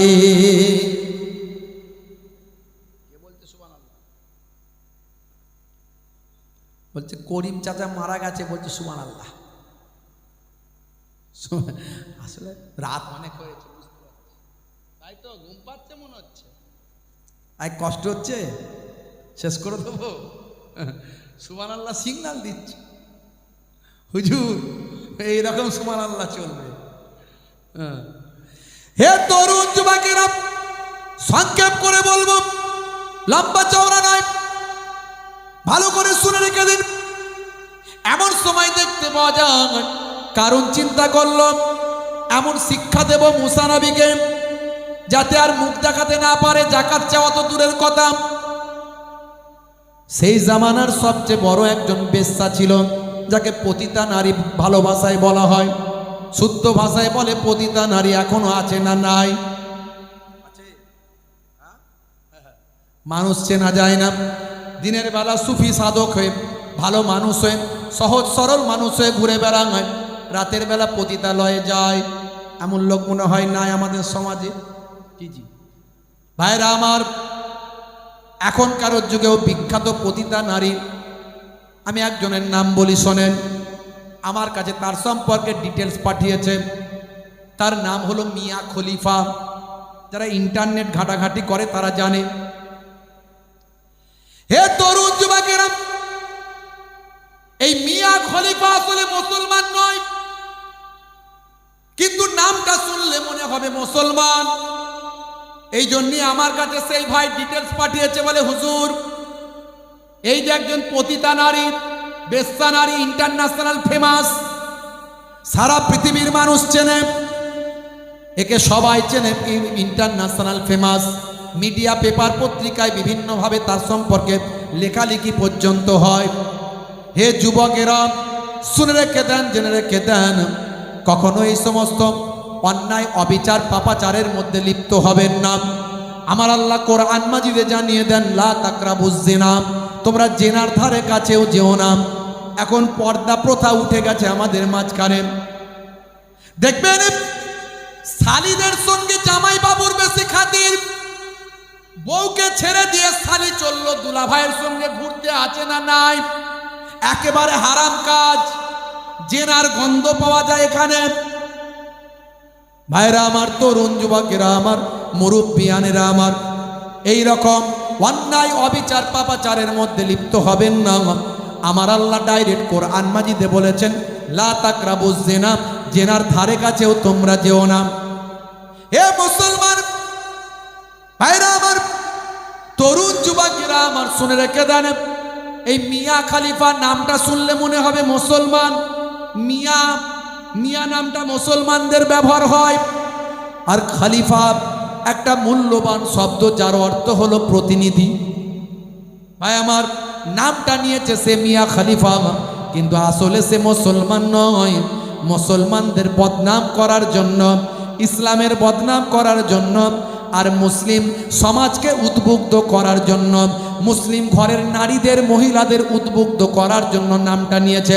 এর আসল বাড়ি হলো লেবানন। এ একজন লেবানিস্ট, একজন অমুসলিম। ইন্টারনেট সার্চ করবেন, তার জীবনী পাবেন, কিন্তু এদের ধারে কাছে, এদের কোনো রকম সম্পর্কে আর কোনো তথ্য জানবেন না। বা হে তরুণ যুবকেরা, সেই জামানায়, মুসা নবীর জামানায় একজন বিখ্যাত ইন্টারন্যাশনাল পতিতা নারী ছিল, তার নাম হলো এই মিয়া খলিফার মতো সাবজা, তার নাম হলো সাবজা। কারণ চিন্তা করলো সাবজার কাছে যেতে হবে, সাবজার কাছে চলে গেল রাতের বেলা, গিয়ে সেখানে রাতটা কাটালো সাবজার সঙ্গে। 5 লক্ষ স্বর্ণ মুদ্রা দিল, দিয়ে বলল আরো দেব। হে সাবজা, একটা কাজ করতে হবে। বলে কি কাজ? পয়সা দিলেই যে কোনো কাজ করার জন্য আমি রেডি। হে তরুণ যুবকেরা, কারণ বলল, শোনো সাবজা, অমুক দিনে অমুক জায়গাতে সকালবেলা চলে যাবে, ওটা হলো রাজদরবার। আমাদের বাদশা হলো ফেরাউন, সে নিজেকে খোদা বলে, আমরা তাকে খোদা বলে মানি। আমাদের খোদার জন্মদিন হলো ওই দিন। খোদার জন্মদিনে চলে যাবেন, সকাল সকাল চলে যাবে। খোদার জন্মদিন বলে কথা, আমাদের ফেরাউনের জন্মদিন বলে কথা। অনেক খানা পিনার ব্যবস্থা থাকবে, শত শত মানুষ, সেখানে হাজার হাজার মানুষ আসবে। তুমিও চলে যাবে, মেয়েদের মজলিসে গিয়ে বসে যাবে। আর যেখানে মানুষ বেশি, সেখানে মুসা এসে হাজির হয়ে যায়। মানুষ যেখানে, মুসা সেখানে। মুসা নবী এসে তাদের মাঝখানে এসে ফেরাউনের বিরুদ্ধে আল্লাহর পক্ষে ওয়াজ করেন। আল্লাহর নবীরা কত কষ্ট করেছেন, সাহাবায়ে কেরামেরা কত কষ্ট করেছেন, আল্লাহর মাহবুব বান্দা ওলিরা কত কষ্ট করেছেন, খাজা গরিব নামাজ কত কষ্ট করেছেন, নিজামুদ্দিন আউলিয়া কত কষ্ট করেছেন, খাজা বাকিবুল্লাহ কত কষ্ট করেছেন, পীর মুজাদ্দিদুজ্জামান আবু বকর সিদ্দিক রাহমাতুল্লাহ আলাইহি কত কষ্ট করেছেন, বসিরার আল্লামা হুজুর কত কষ্ট করেছেন, 5 হুজুর কেবলা কত কষ্ট করেছেন, আমার পিন্নাগরি হুজুর কত কষ্ট করেছেন। আমরা তো এখন কষ্ট করি না, আমাদের সম্মান দিয়ে নিয়ে আসা হয়, সম্মান দিয়ে বিদায় নেওয়া হয়। কিন্তু আমরা কি করি? আমরা সঠিক ব্যবহার না করে আমরা ওয়াজের মধ্যে বিতর্কিত কথা বলে মানুষের মধ্যে বিভাজন তৈরি করি, অশান্তি করি, ঐক্যের কথা না বলে দ্বন্দ্বের কথা বলি। হে তরুণ যুবকেরা, নবীরা কত কষ্ট করেছেন বাবা। হযরতে মুসা কালিমুল্লাহ ভিড় যেখানে বেশি সেখানে এসে আল্লাহর কথা বলেন। নিশ্চয় সে আল্লাহর কথা বলতে আসবে। যখন আল্লাহর কথা বলবে, নবীর কথা বলবে, তাওরাতের কথা বলবে, সুন্নতের কথা বলবে, সেই সময় তুমি মেয়েদের মজলিস থেকে উঠে দাঁড়াবে, দাঁড়িয়ে বলবে, ভাই সকল, আমি হলাম সেই বিখ্যাত সাবজা, যাকে তোমরা অনেকে নামে চেনো, অনেকে কামে চেনো। কারণ তোমার কাস্টমারও তো সেখানে থাকবে। তুমি বলবে, অনেকে আমাকে নামে চেনে, অনেকে কামে চেনে। আমি সেই বিখ্যাত সাবজা। এই যে মুসা অনেক নীতি কথা বলছে, ভালো ভালো ওয়াজ করছে, আল্লাহর কথা বলছে। আসলে এই মুসা আমার 1 নাম্বার কাস্টমার। এই একটা কথা যদি তুমি বলতে পারো, মুসাকে যদি অপমানিত করতে পারো হাজার হাজার লোকের সামনে, মুসার কথা যদি বলতে পারো মুসা আমার কাস্টমার, তাহলে মনে রাখবেন, যা স্বর্ণ মুদ্রা দিয়েছি তার থেকে আরো তোমাকে বাড়িয়ে দেব। তবে হ্যাঁ, যখন আমি স্টেজে আমিও বসে থাকবো, ফেরাউনের পাশে আমি থাকবো, আমি তার উজির, ফেরাউনের পাশে দিয়ে আমি বসে থাকবো। আমি যখন একটা আঙুল তুলব, তখন তুমি উঠে দাঁড়িয়ে যাবে আর ও কথা বলে দেবে, ব্যাস বাজিমাত, এটাই তোমার কাজ। কোনো চিন্তা নাই। নির্দিষ্ট সময়ে নির্দিষ্ট দিনে ভাই আমার ফেরাউনের জন্মদিনে এসে হাজির, শত শত লোক, ভালো খাওয়া দাওয়া, ভালো খানা পিনা, রাজ দরবারে সবাই এসে হাজির। সাবজাও এসে হাজির, মেয়েদের মজলিসে এসে বসে আছে, সামনের কাতারে এসে বসে আছে। এমন সময় ভিড় জমে গেছে, মুসা কালিমুল্লাহ এসে হাজির। হুজুর এসে নবুয়াতের ওয়াজ করছেন, রিসালাতের ওয়াজ করছেন, ওয়াহাদানিয়াতের ওয়াজ করছেন। ওয়াজ শুনে মানুষ মশগুল হয়ে যাচ্ছে, সবাই হাঁ করে তাকিয়ে আছে। কত সুন্দর কথা বলছে। যেমন ইলহান, তেমন দেখতেও তো প্রত্যেক নবীরা, যে যুগের যে নবী, সেই নবীরা তারা সুন্দর হন। যেমন ইলহান হয় তেমন সুন্দর হয়, তেমন তাদের বুদ্ধিদীপ্ত কথাবার্তা, জ্ঞান গর্বপূর্ণ বক্তব্য, মানুষ মোটিভেট হচ্ছে। হে তরুণ যুবকেরা, এমন সময় দেখতে পাওয়া যায় ওয়াজ যখন দারুণ করছেন, মানুষ সব উদ্বুদ্ধ হয়ে যাচ্ছে। কারণ চিন্তা করলে স্টেজ থেকে সর্বনাশ, এখনই পরিস্থিতি সামাল দিতে হবে, সাবজাকে এখনই উঠে দাঁড়িয়ে সব বলতে হবে। আগুলটা তুলেছে, 1 নাম্বার আগুল তুলেছে, তার মানে উঠে বড়। কিন্তু দেখা গেল সাবজাও এত মনোযোগ দিয়ে মুসা নবীর ওয়াজ শুনছে, 1 নাম্বার আগুল কোনটা দিয়ে যে উঠেছে সাবজা কিছু ভ্রুক্ষেপ করে না। কারণ চিন্তা করলো সর্বনাশ, 1 নাম্বার আগুলে কাজ হয়নি, 2 নাম্বার আগুল তুলেছে, তার মানে তাড়াতাড়ি ওঠ, তাড়াতাড়ি বল। কিন্তু 2 নাম্বার আগুলেও কোনো কাজ হচ্ছে না। সাবজা মনোযোগ দিয়ে মুসা নবীর ওয়াজ শুনছে।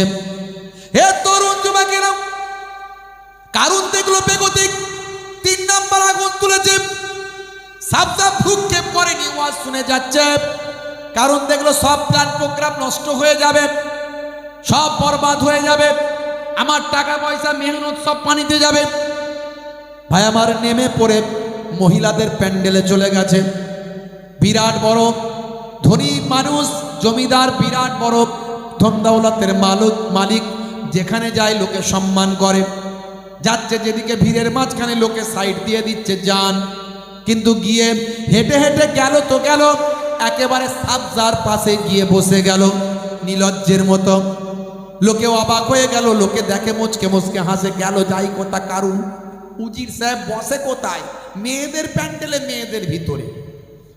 এমন সময় বসেছে তো বসেছে, ভাই আমার এবার গুত্তা মারছে, ওট বল, তাড়াতাড়ি বল। কতক্ষণ আর গুত্তা সহ্য করবে সাবজা? সিজ ফিমেল, গুত্তার কতক্ষণ সহ্য করবে? শেষে উঠলো, উঠে দাঁড়িয়ে বলছে, ভাই সকল, এই যে মুসা নবীকে দেখছো, এই যে মুসা নবী ভালো ভালো কথা বলছে, এই যে মুসা নবী নীতি নীতি কথা বলছে, সুন্দর সুন্দর কথা বলছে, আমি মুসা নবী ভক্ত হয়ে গেছি। আর এই যে আমার পেছনে কারুনকে দেখছো, এই কারুন হলো আমার 1 নাম্বার কাস্টমার। বলতে এসেছিল মুসা নবী আমার কাস্টমার, বলল কারুন আমার কাস্টমার। কারুনের মাথায় হাত। কি বললি রে হতভাগী, বললিটা কি? তোর সঙ্গে কি এই কথা? আমি জীবনে কোনোদিন মুসা নবীকে চোখে দেখিনি, মুসা নবীর ওয়াজও শুনিনি। আজ আমি চোখে দেখলাম, ওয়াজ শুনলাম, আমি সাবজা ফিদা হয়ে গেলাম, পাগল হয়ে গেলাম। আমি ওয়াজ শুনে মাশগুল হলাম। এতদিন পর্যন্ত আমি পাপের দুনিয়ায় আছি, আজ থেকে আমার মনে হয়েছে এই পাপ, আমি অন্যায় কাজ কেন করছি। মুসা নবীর কথা শুনে আমার হৃদয়টা বিগলিত হয়েছে। আসলে কি সুন্দর কথা বলছেন, আল্লাহর কথা বলছেন, নবীর কথা বলছেন, আল্লাহর ওয়াহাদানিয়াতের কথা বলছেন। আমি মুগ্ধ হলাম। জীবনে কোনোদিন মুসা নবীকে দেখি না, মুসা নবীর কথা শুনি না। আজকে আমি শুনলাম, মুগ্ধ হলাম। আজকে আমি মুসা নবীর কথা শুনে মুগ্ধ হয়ে এ কথা বলতে চাই। এই যে কারুন, এ আমাকে ডেকে নিয়ে এসেছেন, এ হলো আমার 1 নাম্বার কাস্টমার।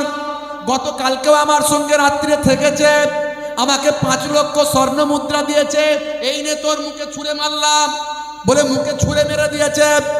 শুনে রেখে দেখ কারুন, এ পয়সায় আমার কোনো কাজে লাগবে না। আজ আমি সঠিক দিশা পেয়েছি, আজ আমি হিদায়াতের আলো পেয়েছি। মুসা নবী যা বলেছেন সত্য বলেছেন বলে বিশ্বাস করেছি। ও নবী মুসা, আজ আমি তোমার কাছেই কালেমা পড়ে তোমার শিষ্যা হতে চাই, আল্লাহকে এক বলে বিশ্বাস করতে চাই। পড়িয়ে দাও মহাবাণী মহাকালেমা, কালেমা শরীফ পড়ে মুসা নবীর কাছে সাবজা ইমানদার হয়ে যায়। মুসা নবী রাগান্বিত, আর কারুনের মাথা খারাপ, সব প্ল্যান প্রোগ্রাম গেল। মুসা নবী রাগী মানুষ, বুঝতে পারছেন। অন্যায়ের বিরুদ্ধে একজন অপরাধীকে কথা বলছেন, শোনে না, তো 1 চড় মেরেছেন, সে মারা গেছিল। একজন কিপ্তিকে, বুঝতে পারছেন। হে তরুণ যুবকেরা, হে আমার বন্ধুরা, শুনে রেখে দিন বাবা, জেনে রেখে দেন। মুসা নবী বললেন, যারা মজলিসে আছো তারা সব বেরিয়ে যাও, এই মজলিসে আর কেউ থাকবে না। সঙ্গে সঙ্গে সবাই বেরিয়ে গেল। মুসা নবী হাতের লাঠি ছাড়লে সাপ হয়ে যায়, হাতটা গোল করে ঘোরালে সূর্যের মতো আলো হয়। এমনি তো আল্লাহ মুজিজা দিয়েছেন, ফেরাউন পর্যন্ত ভয় পায়। ফেরাউনের যত জাদু মন্ত্র ছিল সব জাদু মন্ত্রকে খেয়ে ফিনিশ করে দিয়েছেন। যত জাদুঘররা ছিল সবাই মুসা নবীর কাছে কালেমা পড়েছেন, শিষ্য হয়ে গেছে। হে তরুণ যুবকেরা, হে আমার বন্ধুরা, শুনে রেখে দিন বাবা, জেনে রেখে দেন। এমন সময় হযরতে মুসা কালিমুল্লাহ বললেন, যারা মজলিসে আছো সব বেরিয়ে যাও। বলার সঙ্গে সঙ্গে সবাই বেরিয়ে চলে গেছে। সাবজাও বেরিয়ে গেছে। একমাত্র কারুন, সে বসে রয়ে গেছে, সে আর উঠতে পারে না। তার সারা শরীরটা অবশ হয়ে গেছে, মনে হচ্ছে হ্যান্ডিক্যাপ হয়ে গেছে, আর উঠতে পারে না। যদিও কোনো রকমে উঠলো, ধরে ধরে উঠল। মুসা কালিমুল্লাহ বলে, হে কারুন, অনেক আমার বিরুদ্ধে চক্রান্ত করেছিস, অনেক অন্যায় করেছিস, অনেক বড় অপরাধী তুই। দেখ, এখনো সময় আছে, তওবা কর, আর যাকাতটা দিবি কিনা বল। আবার সে যাকাতের কথা। বুঝতে পেরেছি, তোমার জাদু মন্ত্র বিরাট ক্ষমতা, হাতের লাঠি ছেড়ে দাও সাপ হয়ে যায়, আর এখন সবকিছু জয় করে ফেললে জাদু মন্ত্র দিয়ে। তুমি ভাবছো তোমার এই মন্ত্র ফন্ত্র দিয়ে, জাদু ফাদু দিয়ে আমাকে যাকাত দেয়া করাবে। আমি কারুন, আমি এক কথার লোক, মরে যাব তবু যাকাত দেবো না। দিবি না? বলে না, তাহলে আর বাঁচবি না। অনেক সহ্য করেছি, আর করব না।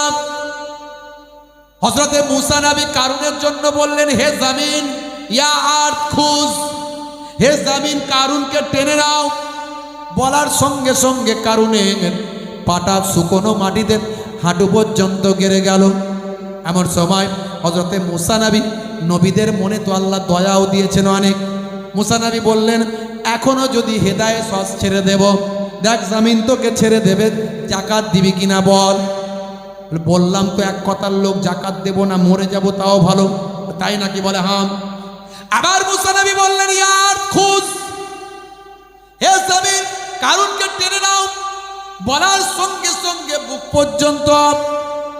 এবারও মুসা নবীর মনে আবার দয়া হলো, দেখ কারুন এখনো জাকাত দিবি কিনা বল, আমার আল্লাহ বাঁচিয়ে দেবে তোকে, শুকনো মাটি আবার তোকে তুলে দেবে। কারণ বলল মরে যাব তবুও জাকাত দেব না। ভাই আমার এত বদমাইশ, এত জালিম। হযরতে মুসা কালিমুল্লাহ বললেন আর উপায় নাই, এই রকম জালেম, এই রকম শয়তান পৃথিবীর জমিনে বেঁচে থাকার থেকে না থাকা ভালো। হযরতে মুসা কালিমুল্লাহ বললেন ইয়া আরদ খুস, বলার সঙ্গে সঙ্গে জমিনে কারণ দেবে গেল। শুধু কারণ নয়, কারুনের যত সম্পত্তি ছিল, প্রাসাদ ছিল, সম্পদ ছিল, ধন দৌলত ছিল, সবটাই শুকনো জমিনের ভিতর দেবে গেল, মাটির তলায় তলিয়ে গেল।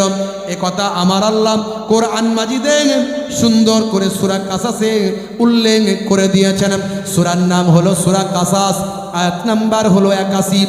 এই 81 নাম্বার আয়াতে আমার আল্লাহ বলছেন ফাখাসাফনা বিহি ওয়া বিদারিহি وبداره الأرض فما كان له من فئة ينصرونه من دون الله وما كان من المنتصرين। এ তরুণ যুবকেরা, আমার আল্লাহ জানিয়ে দিলেন, অতঃপর আমি ভূগর্ভে প্রতীত করলাম কারুনকেও তার প্রাসাদকে। আল্লাহ ব্যতীত তাকে সাহায্য করার কোনো দল ছিল না, আর সে নিজে কেউ সাহায্য করতে পারল না। হে তরুণ যুবকেরা, আজও আপনি মিশরে চলে যাবেন। মিশরের কায়রো থেকে 80 কিলোমিটার দূর একটা হ্রদ আছে, যেখানে মানুষ ট্যুর করতে যায়, দেখতে যায়। সেই হ্রদটার নাম হলো কারুন হ্রদ। সেই কারুন হ্রদে যে আপনি যাবেন, সেখানে আজও অস্তিত্ব নিদর্শনখানা খুঁজে পাবেন। হে তরুণ যুবকেরা, হে আমার মুরব্বিয়ানেরা, বলার উদ্দেশ্য আমার আল্লাহ পৃথিবীর জমিনে মানুষকে ইবাদতের জন্য পাঠিয়েছেন। বান্দা যখন ইবাদত থেকে ভুলে যায়, আমার আল্লাহ তাদের উপর গজব নাযিল করে দেয়। তবে একসঙ্গে আল্লাহ আমার নবীর উম্মতদের একসঙ্গে ধরবে না, চাটে অল্প অল্প করে ধরবে। এক জায়গায় দেখবেন বন্যা হচ্ছে, অন্য জায়গায় হয়নি। এক জায়গায় ভূমিকম্প হচ্ছে, অন্য জায়গায় হয়নি। এক জায়গায় সুনামি হচ্ছে, অন্য জায়গায় হয়নি। এক জায়গায় আসমান থেকে গজব হচ্ছে, অন্য জায়গায় হয়নি। কারণ এটা আমার নবীর দোয়া, বুঝতে পারছেন? নাহলে সব একসঙ্গে ধ্বংস আল্লাহ করে দিতে পারতেন।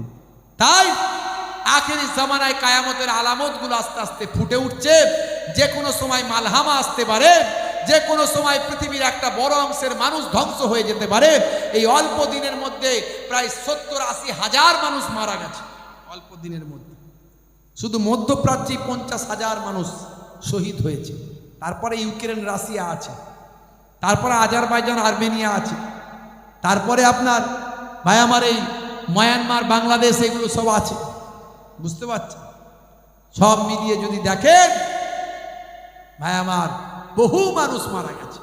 ফিরে আসুন আল্লাহর পথে, ভালো মানুষ হতে হবে, সিরাতুল মুস্তাকিম পথের প্রতীক হতে হবে, রাসূলের সুন্নতের তাবেদারি করতে হবে।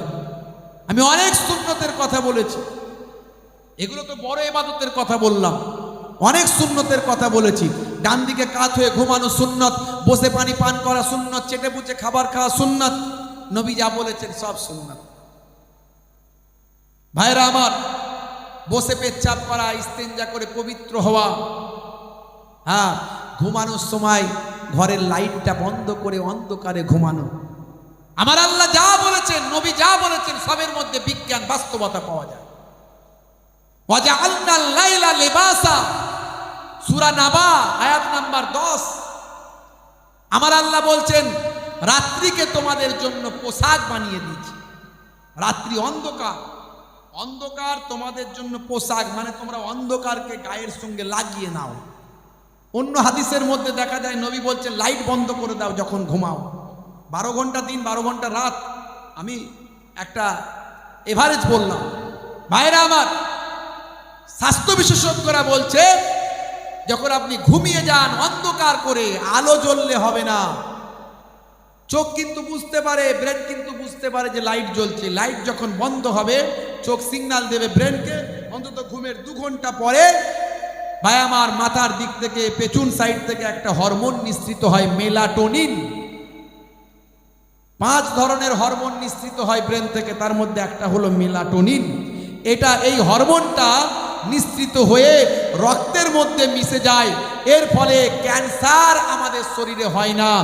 আর কোষ যখন বিক্ষিপ্তভাবে বেড়ে যায় তখন ক্যান্সার হয়।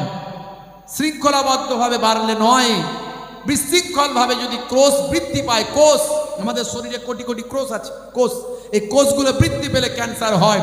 আর এই ক্যান্সারকে যাতে নষ্ট করে, ক্যান্সার যাতে না হয়, এই মেলাটোনিন হরমোনটা রক্তের সঙ্গে মিশে গিয়ে ক্যান্সার হওয়া থেকে বাধাপ্রাপ্ত করে। জোরে বলুন সুবহানাল্লাহ। আর এর জন্য অন্ধকার চাই। 1450 বছর আগে আল্লাহর কোরআন রাসূলের হাদিস বলে দিয়েছে, যখন ঘুমাবে রাতের বেলা অন্ধকার করে দিয়ে ঘুমাও। জোরে বলুন সুবহানাল্লাহ। দেখেছেন, আমি অনেক উদাহরণ দিয়েছি, বেশি উদাহরণ দিতে যাব না।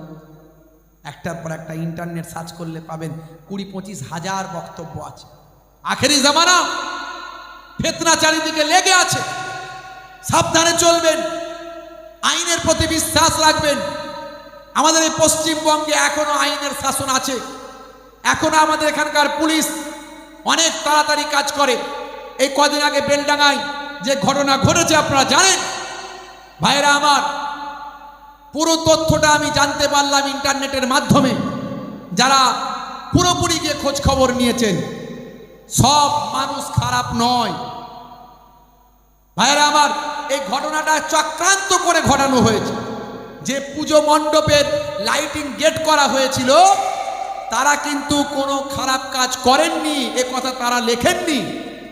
মানে পুরো তথ্য বেরিয়ে এসছে ওখান থেকে। যিনি লাইটিং করেছিলেন তিনি একজন মুসলমান। দেখেছেন হিন্দু মুসলমানের কত ভালো সম্পর্ক। এটাই তো রামকৃষ্ণের দেশ, এটাই তো বিবেকানন্দের দেশ, এটাই তো রবীন্দ্র নজরুলের দেশ, এটাই তো পীর আবু বকর সিদ্দিক দাদা হুজুরের দেশ। এখানে হিন্দু আর মুসলিম ওরা 2 সহোদর ভাই, এক বৃন্তে 2টি কুসুম, এক ভারতে ঠাই। লাইটিংটা করেছিলেন একজন হিন্দু মুসলিম ভাই, তিনি ওখানে প্রচুর পুজো মণ্ডপে কাজ করেন। যথারীতি ওনাদের পুজো মণ্ডপের নাম দিয়ে গেটে লেখা হয়েছিল, কিন্তু ওই লাইটিংগুলোর একটা পাসওয়ার্ড আছে। সেই পাসওয়ার্ডটা কোনো রকমে হ্যাক করে নিয়ে মোবাইল থেকে চেঞ্জ করে দিয়ে আল্লাহর নামে গালাগালি করে দিয়ে কেউ একজন ভিডিও করে ছড়িয়ে দেয়। এটা চক্রান্ত। আগামী 2026-এ বিধানসভা ভোটের আগে এইরকম বারবার চক্রান্ত আসবে। তাই আমি মুসলিম সমাজকে বলবো, হিন্দু ভাইদের বলবো, আপনারা দেশকে ভালোবাসেন। আপনার ঘরেও সন্তান আছে, আমার ঘরেও সন্তান আছে। আমার ঘরে আগুন জ্বললে তার ধোঁয়াটা আপনার ঘরে যাবে। কারণ এই পশ্চিমবঙ্গ, এই বাংলা এত সম্প্রীতির রাজ্য, এখানে এত পাশাপাশি হিন্দু মুসলমানের বাস। এখানে কোনো রকম ভাই আমার দুর্বৃত্তরা যদি কোনো অন্যায় কাজ করে ফেলে, সেখানে ক্ষতিগ্রস্ত কম বেশি উভয়ই হবে। কেউ যে একবারে ক্ষতিগ্রস্ত হবে না তা নয়, উভয় ক্ষতিগ্রস্ত হবে। তাই আমি এটুকু বলবো যে কোনো রকম প্ররোচনায় পা দেবেন না। বিধানসভার আগে এক শ্রেণীর চক্রান্তকারী যারা সাম্প্রদায়িক বিভাজন করলে যাদের লাভ হবে, তারা বারবার চেষ্টা করবে, বেলডাঙ্গার মতো ঘটনা ঘটানোর চেষ্টা করবে। দেখেছেন তো একজন ফিল্ম স্টার নায়ক, ভাই আমার, যে আগে নায়ক ছিল, আমি জানি না, যেটা মিডিয়ায় দেখতে পাচ্ছি, মুসলমানরাও তো তাকে নায়ক বানিয়েছিল, ফিল্ম স্টার বানিয়েছিল, সুপারস্টার বানিয়েছিল। বুঝতে পারছি কত মুসলমানরা তাকে বানিয়েছিল ভাইরা আমার। আর অথচ সে এসে বলছে কুছ ভি হোগা, কুছ ভি হোগা, কিয়া হোগা। মুর্শিদাবাদের একজন বিধায়ক, তিনি 70-30 করেছেন। তার বক্তব্যটা আমি ইন্টারনেটে শুনেছি। তিনি বলেন, আমি রাজনীতির ক্ষেত্রে বলেছি যে রাজনীতির অঙ্কে আমার দল 70, তোমার দল 30। বেশি এ করলে কি একটা নদী বলেছে যেন, সেই নদীতে ফেলে দেবো। এটা রাজনীতির অঙ্কে তিনি বলেছেন। আর এখানে নায়ক সাহেব, ফাটাকেষ্ট সাহেব কি বলেন, কি যেন একটা ডায়লগ বলে, গোখরো সাপ না কি বলে, কি একটা আর একটা কি বলে যেন, কি ছবল দিলি নাকি ছবি হয়ে যাবে না কি বলে, বুঝতে পারছি। তো ওই ফাটাকেষ্ট সাহেব সেখানে রাজনীতির অঙ্কটাকে ধর্মের অঙ্কতে নিয়ে চলে গেল, হিন্দু মুসলমানের অঙ্কে নিয়ে গেল, নিয়ে গিয়ে বলছে, এবার বলছে কি বলছে, বলছে তুম হামারা এক ফল তোড়োগে তো হাম তোমারা 4 ফল তোড়েঙ্গে। এ দ্বারা কি বার্তা দিচ্ছ? বয়স তো অনেক হলো, এখনো সেই সুকুনের বাচ্চা বলছে মা অনেক দিন এই গরুর গোস্ত খাচ্ছি, গরুর মাংস, ছাগলের মাংস, ভেড়ার মাংস, ভাগারে যা পড়ে তার মাংস খাচ্ছি, গোস্ত খাচ্ছি, মানুষের গোস্ত, মানুষের মাংস খেতে চায়, বুঝতে পারছেন? সুকুনের বাচ্চা বলছে, তার মা বলছে হেই পাগল, মানুষের মাংস আবার পাওয়া যায় নাকি? মানুষ হয় মারা গেলে তাকে শ্মশানে দেয়, আর না হলে কবরে দেয়, ও মানুষের গোস্ত পাবি না, ওসব আশা করিস না, যেটা পাবি না সেটা হবে না। বাপ সুকুনটা বলছে চিন্তা করো না। বলছে কি করবে? বলে এমন ব্যবস্থা করব, আমার ছেলের স্বপ্ন পূরণ করব। ছেলের জন্য, দেখেছেন, সব ছেলের জন্য। হ্যাঁ, আমার ছেলে বাঁচবে, আমি বাঁচবো। হ্যাঁ হ্যাঁ, ছেলের জন্য। বাইরে আমার দেখবেন এই যে ফাটাকেষ্ট সাহেবের ছেলেও নাকি কি সব ঝামেলায় জড়িয়েছিল, মানে এখনো আছে নাকি জানি না। তো এইসব ব্যাপার, অনেক কিছু ব্যাপার আছে ভাই সব ভিতরে। সাধারণ মানুষ আমার আপনার ঘরের মাথায় ঢুকবে না। আমার আপনার নিজের ঘরের ছেলেরা মারপিট করবে, ওদের ছেলেরা বিদেশে গিয়ে পড়াশোনা করবে, ওরা বড় বড় হায়ার জায়গায় পৌঁছাবে। ভাইরা আমার, তো বাপ সুকুনটা বলছে চিন্তা করো না, আমি বুদ্ধি এঁটেছি। কি বুদ্ধি? হ্যাঁ, বলছে একটুখানি শূকরের গোস্ত নিয়ে গিয়ে এই মসজিদে ফেলে দেবো, আর একটুখানি গরুর গোস্ত নিয়ে গিয়ে মন্দিরে ফেলে দেবো। তাই করে দিল। দেওয়ার পরই সকালবেলা ব্যাস শুরু হয়ে গেল। বাপ সুকুন গাছে বসে বসে হাসছে, দেখেছিস শুরু হয়েছে, আমার ছেলে এবার মানুষের গোস্ত খাবে। তো এই চাইছে কিছু মানুষ। আমাদের মাথায় রাখতে হবে, হিন্দু সম্প্রদায়ের ভাইদের সঙ্গে আমাদের কত ভালো সম্পর্ক। হিন্দু আর মুসলিম উভয় আমরা একসঙ্গে ছোট থেকে মানুষ হয়েছি, কিন্তু কিছু মানুষ নিজেদের চেয়ারের জন্য এগুলো করছে, সেগুলো থেকে আমাদের সাবধান হতে হবে। সবাই খারাপ নয়, সব হিন্দু খারাপ নয়, সব মুসলমান খারাপ নয়। ভালো মানুষগুলোর সঙ্গে মিশতে হবে, ভালো মানুষদেরকে নিয়ে চলতে হবে, আরো বেশি বেশি আমাদের ভালো ব্যবহার দেখাতে হবে। বলুন ইনশাআল্লাহ, পারবো তো নাকি? বলেন ইনশাআল্লাহ। এই আদর্শ নবিয়ানা আখলাক মানুষের কাছে ছড়িয়ে দেবো, বলুন ইনশাআল্লাহ। ভাইরা আমার, 5 ওয়াক্ত নামাজ ছাড়বেন না, যাকাতটা সহিভাবে দেওয়ার চেষ্টা করুন, আর তার সঙ্গে সঙ্গে নবীর সুন্নতগুলোকে মেনে চলুন।